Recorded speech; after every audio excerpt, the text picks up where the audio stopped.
Une nouvelle découverte de taille pour l'Institut Pasteur de Lille. La fondation lilloise vient en effet d'annoncer avoir reconnu un excès de gène dans le chromosome numéro 16 qui provoque la satiété et donc l'extrême maigreur.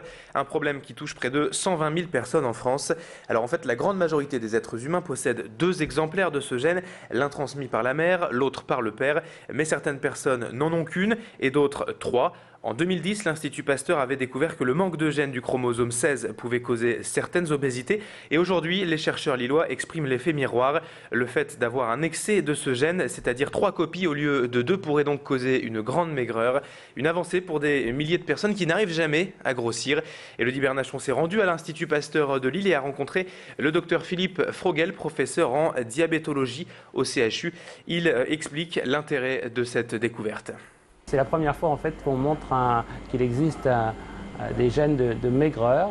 Pour l'instant, être maigre avait été associé soit à des maladies graves comme des cancers, le sida ou la tuberculose, ou alors à des maladies mentales comme l'anorexie mentale.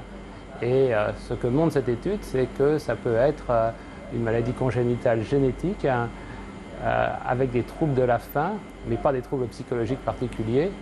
Ce qui a des implications importantes en thérapeutique, pour les traitements, puisque les traitements sont des traitements qui ne sont pas psychologiques mais nutritionnels.